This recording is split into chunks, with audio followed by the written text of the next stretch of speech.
All right, my nerds, the Sony ZV-E1 just arrived in the studio, and if this is your first camera, I got you covered because we're gonna set it up together.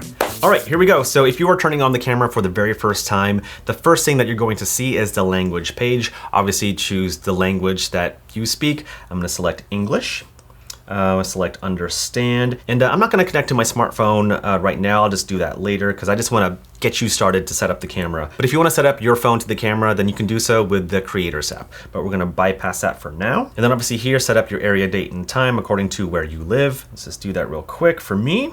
And now you're taken to this page where you have the option to set the camera temperature to high. And basically what that does is that if your Sony camera tends to warm up, then setting the camera temperature to high will prevent the camera from shutting down. With previous Sony cameras, you kind of do that after the initial setup. So it's kind of cool that you can set it up right now. Although I feel that should be a default, you know, just always set it to high. All right, I'm gonna choose set now, press OK. And so now you're taken to this section over here where the camera is going to use pixel mapping to optimize the image sensor. In order to do that, just put the lens cap in front of the lens. It's got to be completely dark and then let the camera do its thing. And I don't know why you have to do that. I feel like this should have been set up before the camera is bought from people. So I kind of feel like this should have been set up before the camera was sent out to stores. I don't know. This is what I think. But after that, pixel mapping is complete. Cool. And here's like a little guide to show you the touch features of the ZV-E1. You can swipe up, swipe to the left, swipe right to access other features. It's pretty cool, I really like it. So we're gonna press OK. And now we're ready to set up our Sony ZV-E1. So what we're gonna do is that we're going to set up our photography settings and then save that to the camera, then set up our video settings and save that to the camera, and then set up our S&Q settings and then save those settings to the camera. First, photography. On top of the camera is our mode switch, so let's flip that to the photography mode.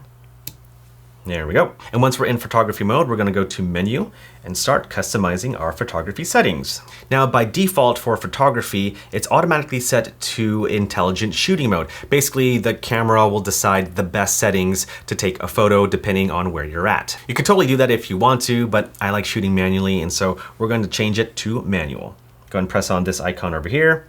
Go all the way down where it says M, and that is our manual shooting mode. And selecting that will allow us to manually customize our photography settings. All right, back to the menu, and this is the new tile menu system in the ZV-E1 that can be found in more recent cameras like the Sony a7R5 and the FX3. It's really cool, just a really great way to change the settings of the camera.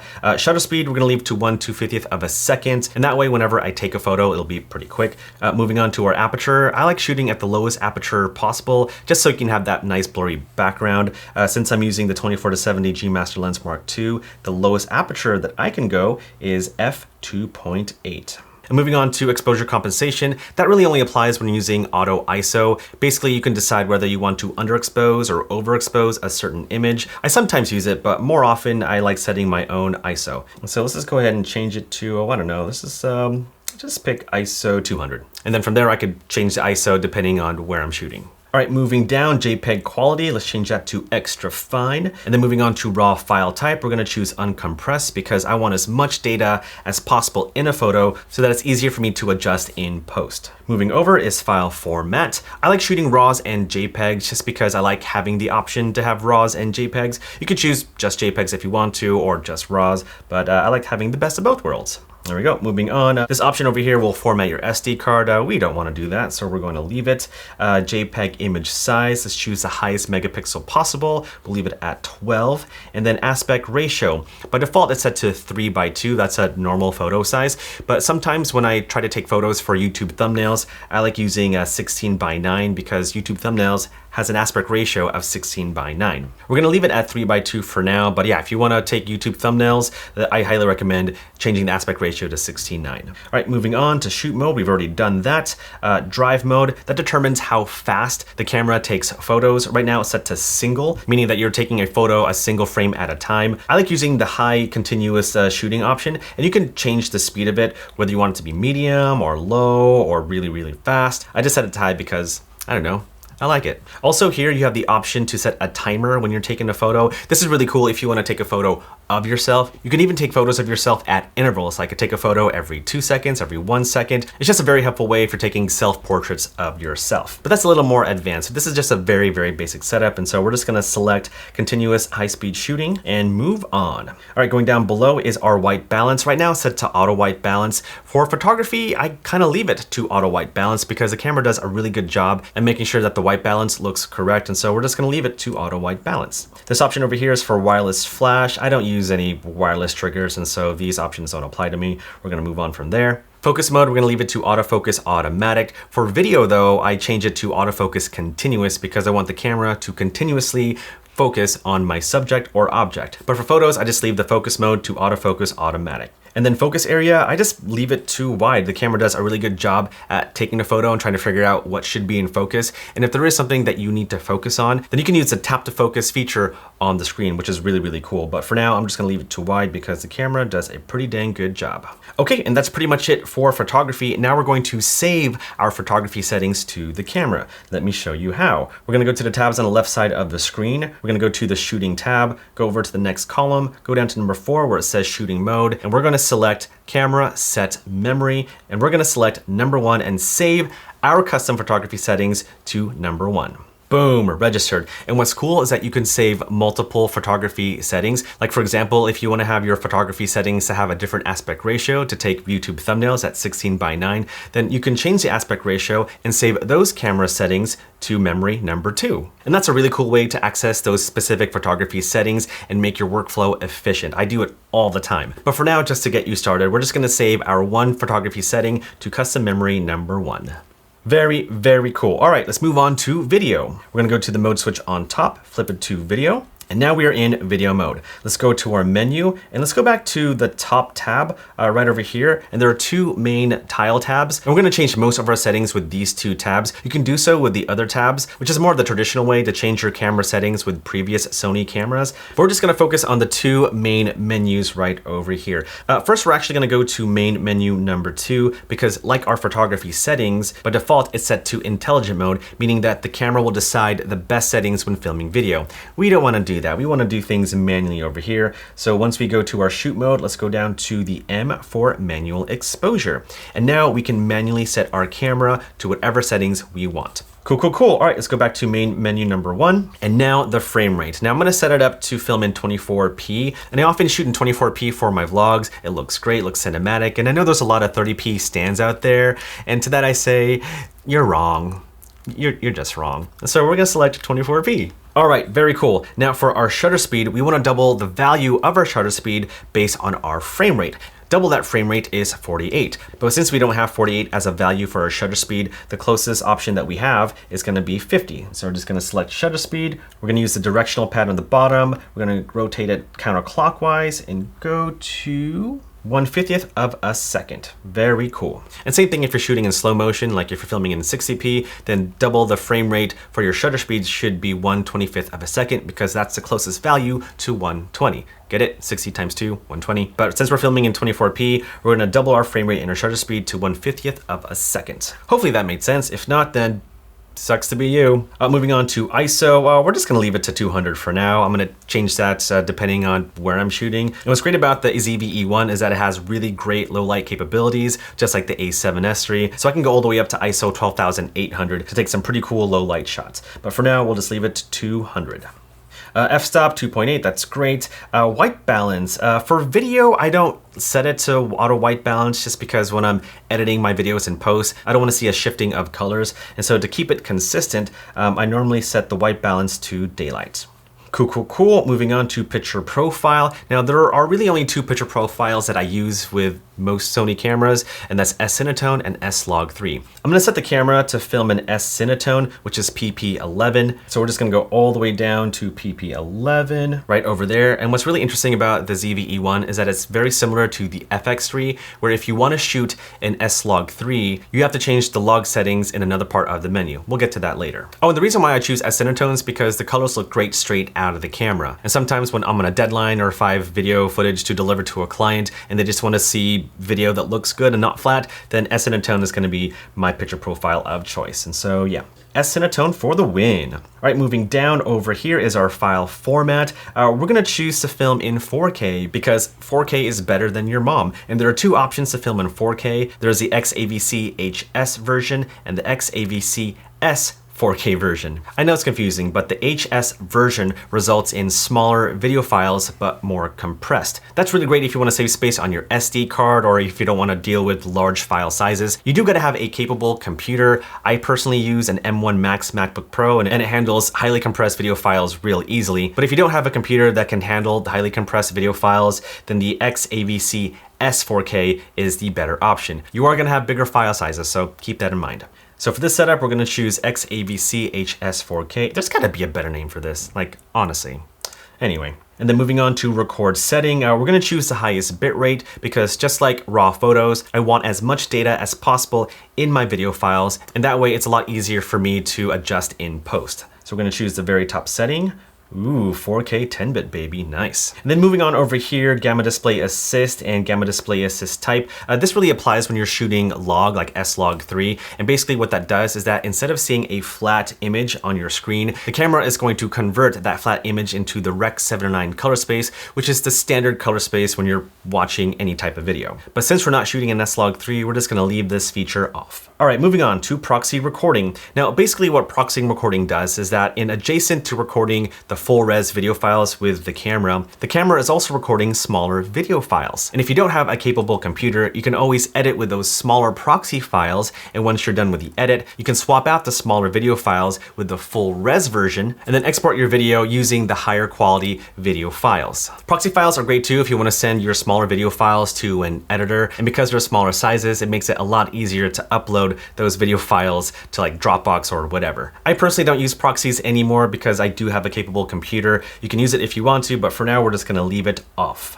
All right, moving on to wind noise reduction. Oh, let's turn that off. Any type of processing in camera is not gonna be good. I'd rather do that in post, so let's turn that off. And the last setting on this page is our audio record level. Now, if you plan just to use the onboard mic of the ZV-E1, the 3-capsule intelligent mic, I recommend setting the audio record level to 20. Or if you're using an external mic, like a Rode mic, I recommend setting the audio record level to 15. Actually, anything between 10 and 15 I find is pretty good. You can even go to 12 if you want to, right down the middle. But I find that at 15 results in pretty healthy audio levels for any external mic. Definitely test it out with your own mic, of course, but yeah, setting the audio record level between 10 and 15 when using external mics is a good place to start. And if you're like me, using a Sony digital mic like the ECM B10 mics, this doesn't matter because you can adjust that on the actual mic itself. All right, for now, we're gonna set it to audio record level 20 because I plan on using the onboard mic of this camera pretty often. All right, moving on to main menu number 2. All right, here is where we can choose to shoot in S-Log3. And if you want to shoot in S-Log3, just go to log shooting setting and change it to flexible ISO. And now the camera is set to filming in S-Log3, which is great. And what's really cool about this camera is that if you have a LUT that you personally use, you can actually import your own LUTs onto this camera so that you can see what your log footage looks like with your LUT. It's pretty cool, but since we are shooting in S-Cinetone, we're gonna turn log shooting off. All right, moving on. Now this area is grayed out because since we're filming in 4K, I don't have the ability to shoot in crop mode, but if I'm filming in an HD, then the camera has the ability to shoot in crop mode. And basically with crop mode, you are shooting in APS-C mode. This is a full frame camera, so you're using the entirety of the sensor of the camera, but in crop mode, the camera will zoom in on the sensor, giving you somewhat of an extra reach, or if you're using APS-C lenses. That's a whole video in itself. And so if you're confused by that, then just forget what I said. Let's move on, shall we? All right, moving on, format, that is to format the SD card. We don't want to do that. Moving on, that is our shoot mode. We've already changed it to shoot in manual. Let's move on from there. Steady shot. Now, by default, it's set to active stabilization. Now, there are different levels of stabilization with the ZV-E1. As you see over here, there's dynamic active stabilization, which means the camera will really crop in on the shot to give you really stable footage. It's amazing. And then there's active stabilization, so it's not as cropped, but still gives you pretty stable footage. And then there's the standard stabilization, which I find to be pretty good. And with standard stabilization, there is no crop. And so I'm gonna choose standard stabilization for vloggings because I kind of want to see the entirety of my shot as much as possible. But if I do need to stabilize my shot a lot more, then I can just use either active stabilization or dynamic active stabilization. All right, very cool. Microphone directivity. This is very cool. I just leave it to auto because the camera does a really good job at detecting where the audio source is coming from. For example, if I'm vlogging in front of the camera will automatically use the front microphone, or if I'm vlogging from behind, the camera will switch the microphone direction to the rear, which is so great for all types of vlogging because there are so many times where I vlog in front of the camera, I flip it around and talk from behind. This is a great way to have consistent, clean audio, but just using the onboard mic of the camera. And with that said, we're just gonna leave it to auto. Moving on to file settings. Now this is really cool because I am such an organized freak and I like having every single one of my videos that I've ever shot to have their own specific video names. Like, you know how some cameras have like, I don't know, image 1, 2, 3, 4, and then after it finishes that number of series, and after like image 9999, it just resets. I don't really like that because if I'm pulling old footage from my archives, like I don't want to pull up the wrong file because they have the same name. I like having specific names for every single one of my video clips. And so to change that, go to File Settings. We're gonna leave the file number to series, and we're gonna go down to file name format and change that to date and title. And if you see down below the screen, you're gonna see that every video file that you record with this camera will start off with the year it was filmed, the month, the date, followed by the original file name. But we're gonna customize it even further by going to tile name settings.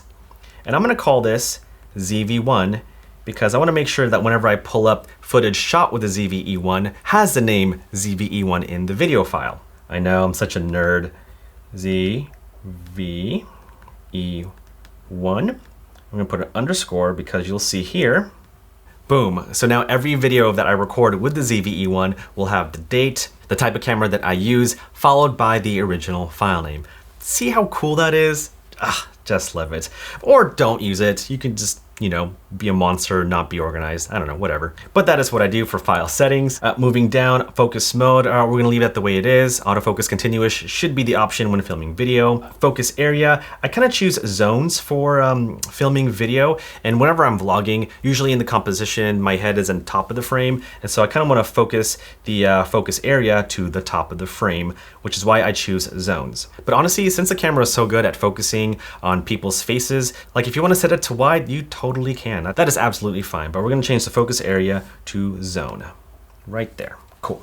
And then moving on is the subject recognition and autofocus. This is really cool because if you wanna focus on a human, an animal, bird, insect, car, train, airplane, like the camera is smart enough to detect those things, which is kind of crazy, but since I'll be vlogging mostly with this camera, we're gonna select human because I'm a human. And I think that's pretty much it. Oh, actually, I kind of forgot. I accidentally chose 60p as my frame rate. Let's change it back to 24p. Whoops. So now we're done with our video settings, and so let's save our custom video settings to the camera. Go down to the shooting tab, go to this column, go to number 4, go to the next column to camera set memory, and we're going to register our video settings to memory number 1. Very cool. And if you want to have other video settings, like if you want to shoot an S-Log3, then you can save those settings to memory number 2, or whatever video settings you want, save that to memory number 3, and so on and so forth.